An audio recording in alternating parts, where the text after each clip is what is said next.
कच्चा चिट्ठा में आज बात उस खबर से शुरू करेंगे जिसने पुतिन को गाजा में जंग के लिए आखिरकार मजबूर कर दिया। अगर अगले 24 घंटे में इजरायली सेना ने गाजा पट्टी पर भीषण हमला किया तो फिर रूस बहुत बड़ी जंग शुरू कर सकता है, इसमें कोई शक नहीं। पश्चिम एशिया की मीडिया के मुताबिक व्लादिमीर पुतिन ने नेतन्याहू को दो टूक कह दिया कि अब रूस गाजा और सीरिया पर और हमले किसी भी कीमत पर बर्दाश्त नहीं करेगा।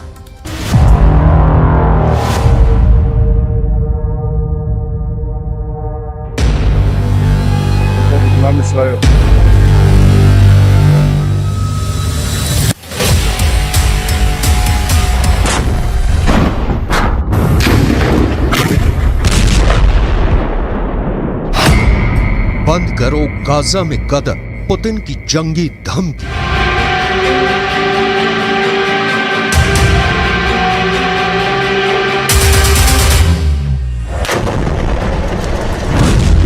गाजा युद्ध में लगभग 15,000 मौतें होने के बाद इजराइल के प्रधानमंत्री नेतन्याहू भयानक खून खराबा करने पर उतारू हैं।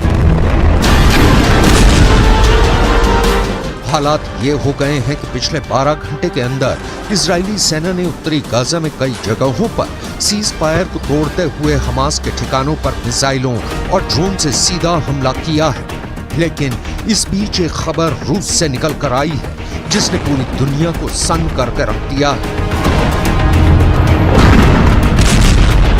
71 साल के रूसी राष्ट्रपति व्लादिमीर पुतिन ने साफ चेतावनी दी है कि अगर गाजा में खूनी गदर नहीं रुका तो फिर गाजा से लेकर सीरिया तक इजरायली सेना पर भयंकर हमले शुरू हो जाएंगे। नेतन्याहू को चेतावनी देते हुए पुतिन ने जो कहा है उसने अमेरिका समेत तमाम पश्चिमी देशों को गहरे संकट में डाल दिया है। जरा देखिए पुतिन ने ऐसा क्या कह दिया है कि अब गाजा युद्ध इजरायली सेना के लिए गले की हड्डी बनता जा रहा है।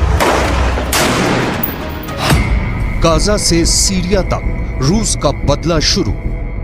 रूसी राष्ट्रपति व्लादिमीर पुतिन ने प्रधानमंत्री बेन्यामिन नेतन्याहू को सीधी चेतावनी देते हुए कहा है कि अगर गाजा युद्ध नहीं रोका तो फिर सीरिया भी इजराइल पर सीधे और बड़े हमले शुरू कर देगा। पुतिन ने हमास और इजराइल के बीच संघर्ष विराम पर बोलते हुए साफ कहा है कि इजराइल जिस तरह से सीज फायर की आड़ में गाजा से लेकर सीरिया तक हमले कर रहा है उसकी वजह से अब फिलिस्तीन इजरायली संघर्ष तीव्र वृद्धि की ओर बढ़ चुका है।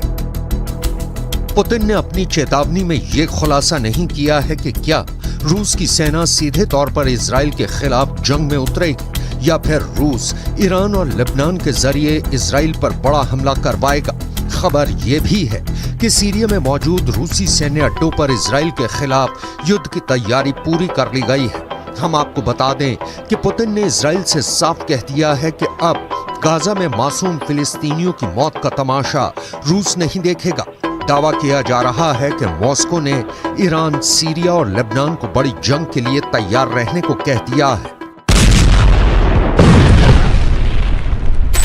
Кровавый переворот на Украине в 2014 году, за которым последовала война киевского режима против своего народа на Донбассе, это не потрясает? А истребление гражданского населения в Палестине, в секторе Газа сегодня, не потрясает?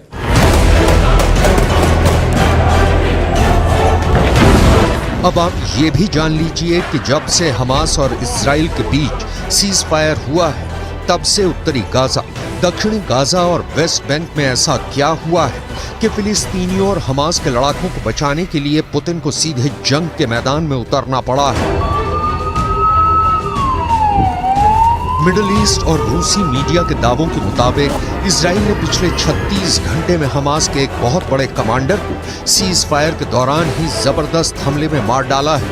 अब सवाल उठता है कि जब सीज फायर है तो फिर इजराइल डंके की चोट पर हमास के टॉप कमांडर या कहें लीडरशिप से जुड़े नेताओं को क्यों मार रहा है।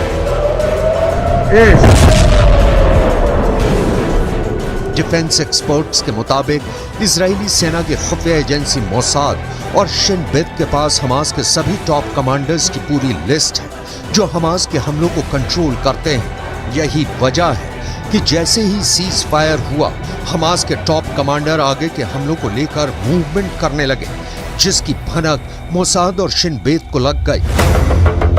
और फिर इजराइल के आईडीएफ ने खुफिया सूचना के आधार पर इन्हें मार डाला। यही नुकसान हमास पर बेहद भारी पड़ रहा है, जिसके खिलाफ अब पुतिन ने इजराइल को धमकी दी है कि अगर सीज फायर के दौरान गाजा या फिर सीरिया पर हमले तेज किए तो फिर ये युद्ध पूरी तरह से बेकाबू हो जाएगा और रूस चुप रहकर तमाशा बिल्कुल भी नहीं देखेगा। अब आप ये भी जान लीजिए कि सीज फायर के दौरान हमास का कौन सा बड़ा टॉप कमांडर मारा गया है।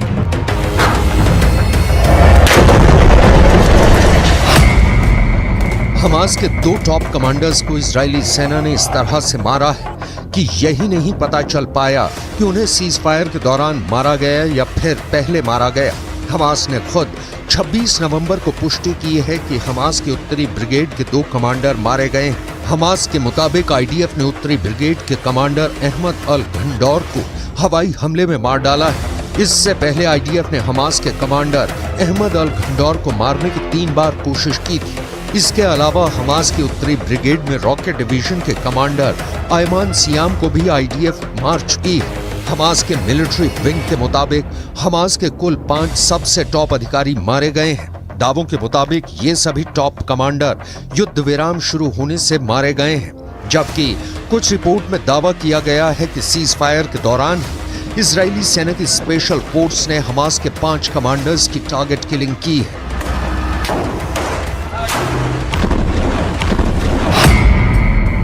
सीज फायर तोड़ा तो तोड़ देंगे इजराइल। हमास के 70 से ज्यादा कमांडर्स मारे जा चुके हैं, जिनमें से 15 बेहद माहिर और दिग्गज कमांडर्स थे। लेकिन जिस तरह से सीज फायर की आड़ में इजरायली सेना ने गाजा में गदर मचाया है, उसे लेकर पुतिन बेहद एक्टिव है।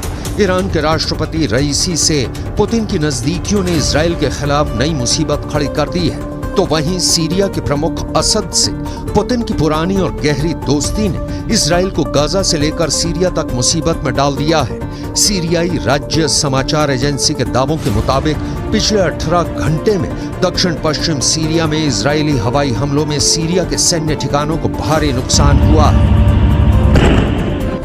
दावों के मुताबिक सीरिया में हुई इजरायली हमले में उसके 8 सैनिक मारे गए हैं, जबकि 7 घायल हुए हैं। सीरिया में इजराइल का हवाई हमला सीरिया के दक्षिण पश्चिमी शहर दारा के पास सैन्य ठिकानों पर हुआ है, जिसे लेकर पुतिन बुरी तरह से बौखला गए हैं। इसलिए उन्होंने इजराइल को सीधी धमकी दी है कि अगर गाजा और सीरिया में इजरायली हमले इसी तरह से दोबारा हुए तो जंग बहुत भयानक हो जाएगी। אני מבקר פה עכשיו ביחידה של אמ"ן, היא עושה עבודת קודש, חושפת הרבה מאוד, ומה שאנחנו רואים זה דבר מדהים. אנחנו רואים בעצם שהתושבים, האזרחים בעזה למעלה, מגנים על כל הטרוריסטים למטה. הם בנו עיר תת-קרקעית להגן על עצמם, והם מקריבים את האזרחים למעלה. זה בדיוק הפוך מצבא הגנה לישראל. צבא הגנה לישראל זה חיילים שמגנים על אזרחים, פה זה אזרחים שמגנים על... इधर हमास के द्वारा बंधकों की रिहाई के दौरान एक बड़ी हैरान करने वाली खबर सामने आ रही है। रूस को अपना सबसे वफादार दोस्त मानने वाले हमास ने रूसी बंधकों को लेकर ऐसा ऐलान कर दिया है जिसने पुतिन के कद को दुनिया भर में काफी ऊंचा कर दिया है। हमास के वरिष्ठ अधिकारी ने दावे के साथ ऐलान किया है कि हम रूस और राष्ट्रपति पुतिन का बहुत सम्मान करते हैं, इसलिए गाजा में बंधक रूसी नागरिकों को हमास बिना शर्त रिहा करने जा रहा है। हमास के टॉप लीडर ने पुतिन को सम्मान देते हुए बयान दिया है कि रूसी बंधकों को रिहा करके हमास पुतिन को सच्चे दोस्त होने का सम्मान दे रहा है।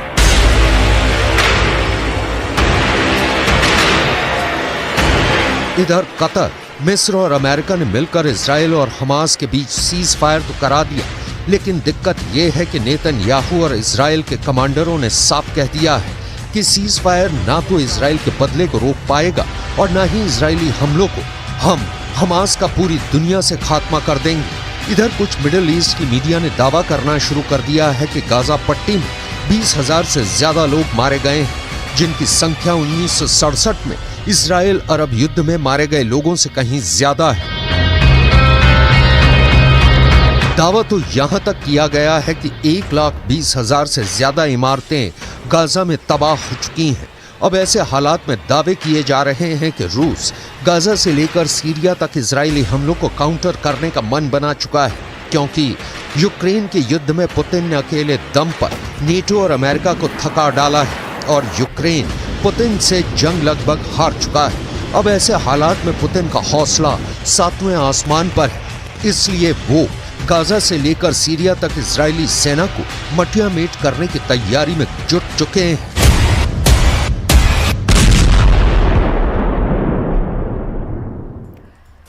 गाजा की आग अमेरिका तक पहुंच गई है और अब अमेरिका में 40 करोड़ बंदूक बड़ा खतरा बन गई। अमेरिका में करीब करीब हर नागरिक के पास बंदूक है।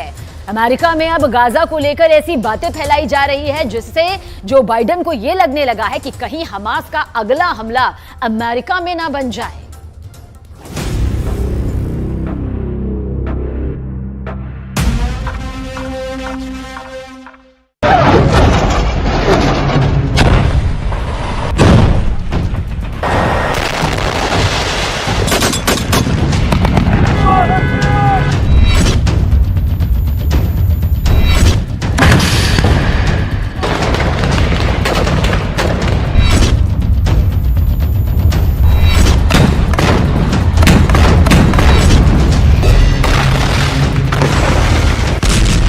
गाजा पट्टी के अंदर अब तक 4 करोड़ किलोग्राम बम बरसाए जा चुके हैं।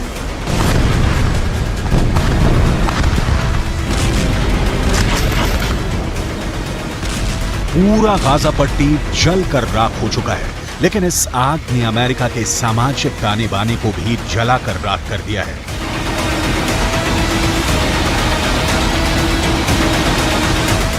सात अक्टूबर के बाद, यानी जब हमास ने इजरायल पर आतंकवादी हमला किया, उसके बाद से लगातार अमेरिका के अंदर ऐसी खूनी वारदातें हो रही हैं जिसमें शिकार कभी यहूदी हो रही हैं तो कभी फिलिस्तीन। अमेरिका की आबादी 32 करोड़ 64 लाख है, लेकिन अमेरिका के अंदर आम लोगों के पास 40 करोड़ बंदूकें हैं। यानी अमेरिका में तकरीबन हर नागरिक के पास कम से कम एक बंदूक अवश्य है। और ऐसी स्थिति में अगर अमेरिका के अंदर सामाजिक सद्भाव बिगड़ रहा है तो जो बाइडेन के लिए ये बहुत मुश्किल की घड़ी है। ताजा खबर अमेरिका के वर्लिंगटन से है, जहां पर एक अमेरिकी नागरिक ने 3 फिलिस्तीनियों को गोली मार दी है। इस घटना ने एक बार फिर अमेरिका में फिलिस्तीन बनाम गैर फिलिस्तीन तनाव को भड़का दिया है। वर्लिंगटन में एक अमेरिकी नागरिक ने हिशाम औरतानी, तहसीन अहमद और किन्नान अब्दुल हमीद पर वर्मोंट विश्वविद्यालय के पास हमला किया है। अमेरिका के राष्ट्रपति जो बाइडेन और उनके विदेश मंत्री एंटनी ब्लिंकन लगातार यहूदी पुजारियों, यहूदी नेताओं और मुस्लिम धर्मगुरुओं के संपर्क में हैं।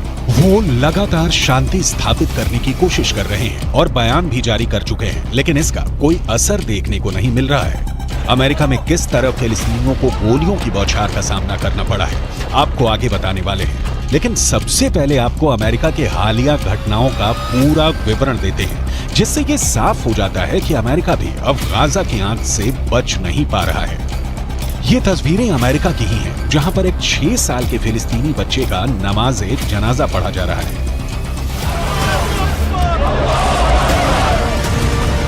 ये 6 साल का बच्चा एक अमेरिका के नागरिक के यहाँ किराए पर अपनी मां के साथ रह रहा था, लेकिन इस बच्चे को 71 साल के एक बुजुर्ग ने चाकू से 26 वार करके मार डाला।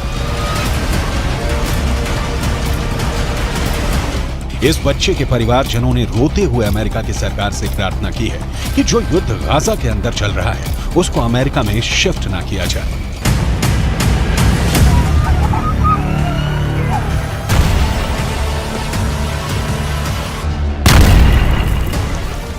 I just want to tell the whole world that we live in a country called the USA. We're not in war. And we're not bringing war here too. What happened that day for a gentleman, that he loved that kid to start with. He used to bring him toys.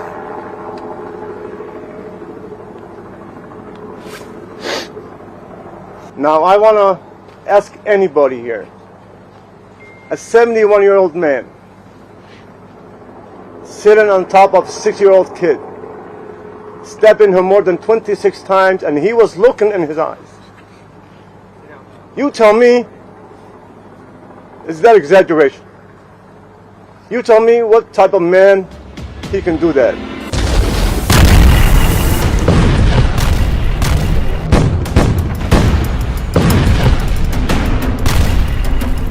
इस तरह के वाद विवाद का बहुत बुरा असर इस वक्त अमेरिका के ऊपर पड़ रहा है। अमेरिका में लगातार सांप्रदायिक हिंसा के मामले बढ़ रहे हैं, खासकर यहूदियों और मुसलमानों के बीच टकराव बढ़ रहा है। अमेरिका के डेट्रॉयट में सिनेगॉग चलाने वाली एक यहूदी महिला नेता की चाकू मारकर बेरहमी से हत्या की गई। इतना ही नहीं, अमेरिका के न्यूयॉर्क से भी विचलित करने वाली तस्वीरें आई हैं। यहाँ एक विश्वविद्यालय की लाइब्रेरी के अंदर यहूदी बच्चे छुपे हुए थे और बाहर फिलिस्तीन के समर्थक नारेबाजी कर रहे थे।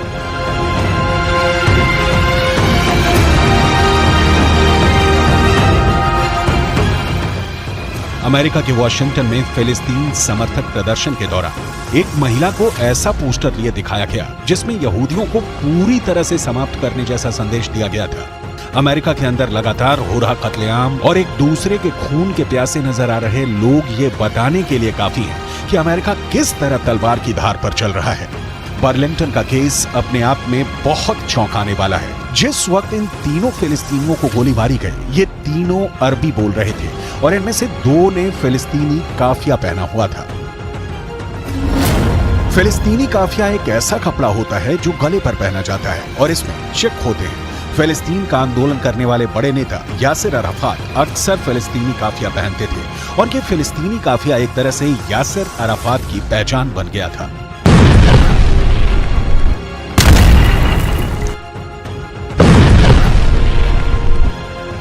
एक ब्रिटिश एक्टर और प्रेजेंटर इस्लाह अब्दुल रहमान फिलिस्तीन के लोगों के लिए सहानुभूति व्यक्त करने के लिए फिलिस्तीनी काफिया पहना था। ठीक ऐसा ही काफिया 2 फिलिस्तीनियों ने भी पहना हुआ था जिन पर गोलियां चली हैं। इसका मतलब साफ है कि गोली मारने वाले शख्स अमेरिका के नागरिक जेसन जे ईटन ने ये जानते हुए इन्हें गोली मारी कि ये फिलिस्तीन लिस्ट एनी मूल के नागरिक हैं।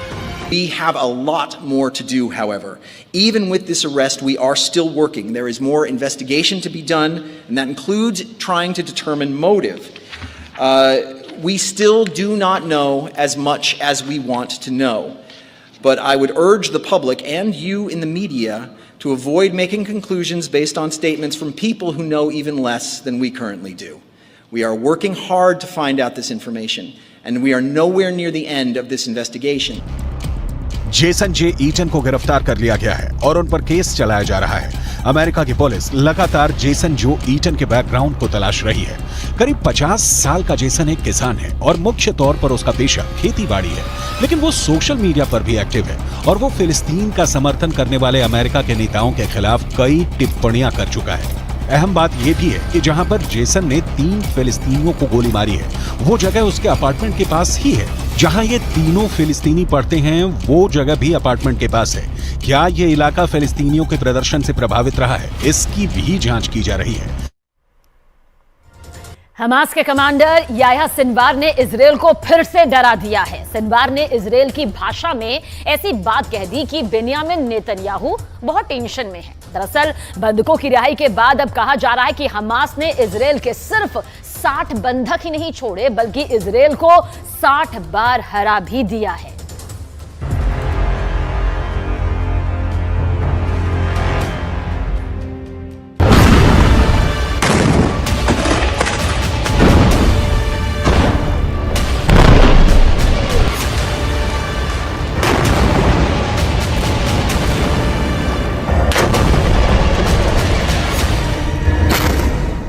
सीज फायर टूट गया जब युद्ध विराम बढ़ाने पर हमास और इजरायल राजी हुए तो गाजा में तैनात इजरायली सेना के टैंक और तोपों ने बमबारी कर दी। शेख रदवान इलाके में धमाके हुए और दहशत फैल गई कि युद्ध फिर शुरू हो चुका है। इजरायल फिर टनों टन बम गाजा पर गिराएगा, फिर इमारतें ढहती जाएंगी और हजारों लाशों को मलबे से निकालने का काम फिर शुरू हो जाएगा, जिसमें बच्चे होंगे, महिलाएं होंगी, बुजुर्ग भी होंगे, क्योंकि नेतन्याहू तो पहले ही कह चुके हैं कि जब तक हमास बाकी है, युद्ध बाकी है और गाजा की तबाही जारी रहेगी।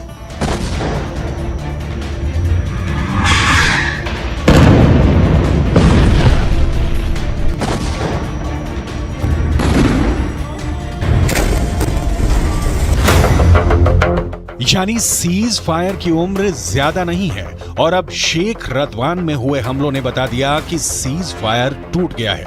युद्ध फिर शुरू होगा और हमास इस बार बिल्कुल नहीं बचेगा। लेकिन हमास को इसका डर नहीं, हमास के कमांडर को इसकी फिक्र नहीं, क्योंकि इजराइल की मीडिया में जो खबरें छाई हैं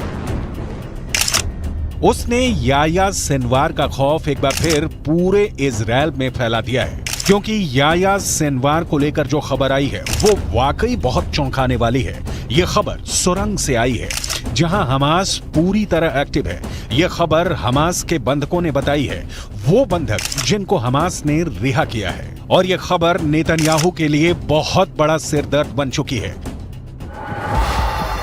हमास के कब्जे से रिहा हुए एक बंधक ने बताया कि जब गाजा में वो एक सुरंग में कैद करके रखे गए थे, तब एक दिन अचानक सुरंग का दरवाजा खुला और उनके सामने एक व्यक्ति था जो याया सिनवार बताया जा रहा है। वो व्यक्ति इजराइल में बोली जाने वाली हिब्रू भाषा में बात करने लगा और उसने कहा कि तुम सब यहाँ हमास के कब्जे में महफूज हो, तुम लोगों को डरने की कोई जरूरत नहीं, तुम्हें कोई नुकसान नहीं होने दिया जाएगा। उसकी हिब्रू भाषा बोलने का लहजा बिल्कुल एक इजरायली व्यक्ति की तरह था। शुरू में उन्हें लगा कि इजराइल का कोई शख्स उनसे बात कर रहा है, लेकिन फिर एहसास हुआ कि यह हमास का कमांडर याया सिनवार ही है। המכונה הצה"לית עובדת במלוא העוצמה. יחיא סינואר מתחבא בבונקר שלו ונותן למפקדי השדה שלו, הטרוריסטים, למות בשטח. אצלנו המפקדים הולכים בראש הכוח, מובילים קדימה, מביאים להישגים ומנהיגים את הכוחות. याया सिनवार अब इजराइल के सिर पर चढ़ गया है। इसमें कोई शक नहीं कि गाजा की गलियों में जो युद्ध अब तक हुआ है उस पर याया सिनवार की छाप पड़ी हुई है। हमास का एक एक हमला याया सिनवार की सरपरस्ती में हो रहा है। ये बात इजराइल की फौज बहुत अच्छी तरह जानती है। नेतन्याहू ने गाजा पहुंचकर पहले ही बता दिया है कि चाहे सीज फायर रहेगा या फिर नहीं, इसका हमास को खत्म करने के उनके एजेंडे पर कोई फर्क नहीं पड़ेगा। वो पहले ही बता चुके हैं कि इजराइल पर हमला करने वालों को वो चुन चुन कर मारेंगे, हमास को जड़ से खत्म कर देंगे। צהריים הלוחמים הגיבורים שלנו. אנחנו עושים כל מאמץ להחזיר את חטופינו ובסופו של דבר נחזיר את כולם. יש לנו 3 יעדים במלחמה הזאת. לחסל את החמאס, להחזיר את כל חטופינו ולהבטיח שעזה לא תחזור להיות איום למדינת ישראל. ואני פה להגיד לחברים כאן, ללוחמים כאן, שאומרים לי את אותם הדברים, ואני חוזר ואומר את זה לכם אזרחי ישראל. אנחנו ממשיכים עד הסוף, עד הניצחון. שום דבר לא יעצור אותנו.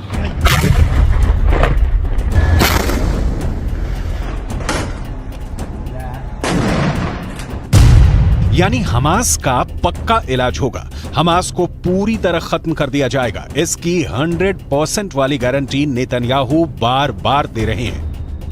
गाजा में सीज फायर करके इजराइल को वक्त मिला, उसकी सेना को वक्त मिला, हमास को भी वक्त मिला। दोनों तरफ अपनी ताकत को फिर से जुटाने का काम हुआ होगा ताकि युद्ध के अगले चरण को और खतरनाक बनाया जाए। लेकिन इन सबके बीच सबसे बड़ा चैलेंज याया सिनवार बन चुका है। याया सिनवार जब तक जिंदा है, नेतन्याहू जीत का दावा नहीं कर सकते। नेतन्याहू को जब से पता चला है कि याया सिनवार सुरंगों में घूम रहा है और बंधकों से मुलाकात करके उनसे सीधे बात कर रहा है, तब से नेतन्याहू की बेचैनी बढ़ गई है। इसका मतलब साफ है कि याया सिनवार जिंदा है।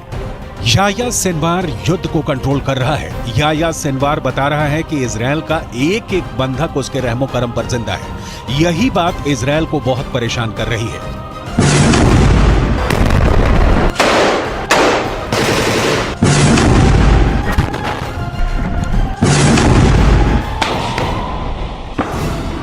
याह्या सिनवार के ऑर्डर पर हमास कुछ भी कर गुजरने को तैयार है। सिनवार की बहुत ही खास स्ट्रेटजी है जिसके आगे अभी तक इजरायल नाकाम ही साबित हुआ है। 7 अक्टूबर को हुए हमले के बाद हमास के खिलाफ जंग में इजरायल के 2 मकसद थे। पहला, हमास के पास से करीब 250 बंधकों को आजाद कराना, जिसके लिए इजरायल को सीज फायर करना पड़ा, यानी उसका युद्ध और बमबारी काम नहीं आया, वो फेल हो गया। दूसरा मकसद, इजरायल हमास को जड़ से खत्म करना चाहता है, लेकिन अभी तक इसमें भी इजरायल फेल ही साबित हुआ है। יש היום הסכמה לאומית בכל מדינת ישראל שאנחנו חייבים להילחם ולנצח בגלל מה שקרה, בשביל העתיד שלנו וגם בשביל העתיד של העולם החופשי. חמאס ואייסיס זה אותו דבר, ויחיא סנואר זה אוסמה בן לאדן החדש. इसमें कोई शक नहीं कि याह्या सिनवार ही 7 अक्टूबर को हुए हमास के हमले का मास्टरमाइंड है। उसी ने साजिश रची, उसी ने टारगेट चुना और अब वही गाजा से सब कुछ कंट्रोल कर रहा है। गाजा की गलियों में जो युद्ध हुआ है या हो रहा है, उसने इजरायल को भी बड़े झटके दिए हैं, लेकिन नेतन्याहू अपने फैसले पर कायम है। ישבתי עם סגן הרמטכ"ל, עם המפקדים, ועל הקיר היה כתוב עם ישראל חי. אז עם ישראל חי, ועם ישראל גם מנצח. בזכותכם, בזכותכם. תודה לכם. बंधकों को छुड़ाने वाले सीज फायर के बाद वो हमास पर 10 गुना तेज हमला करेगा। फिर हमास के पास न बचने का रास्ता होगा न भागने का। गाजा की गलियों में युद्ध के दौरान हमास ने भी बड़े बड़े दावे किए हैं। हमास का दावा है कि उसने इजरायल के 180 टैंक और बख्तरबंद गाड़ियों को हमले में फोड़ दिया है। गाजा से लगातार ऐसी तस्वीरें आई हैं जिसमें इजरायली टैंक पर घात लगाकर हमले किए गए। इजरायल ने खुद माना है कि अब तक ग्राउंड ऑपरेशन में उसके 70 से ज्यादा सैनिक मारे जा चुके हैं, 250 से ज्यादा सैनिक जख्मी हुए हैं। लिहाजा हमास के खिलाफ जो ताकत इजरायल को माना जाता है, उसके मुताबिक नतीजे तो इजरायल को भी नहीं मिले हैं। हालांकि नेतन्याहू के सामने अपनी छवि को बनाए रखना बड़ा चैलेंज बन चुका है और गाजा पहुंचकर उनकी पहली कोशिश इसी तरफ नजर आती है। सीज फायर हमेशा के लिए नहीं हुआ है और आगे की लड़ाई जैसी भी होगी, उसे लेकर इजरायल के ऊपर बंधकों वाला प्रेशर पहले के मुकाबले काफी कम होगा, क्योंकि बहुत से बंधक, खासकर बच्चों और महिलाओं को हमास आजाद कर चुका है। इसलिए इजरायल का पूरा फोकस अब हमास को खत्म करने पर है।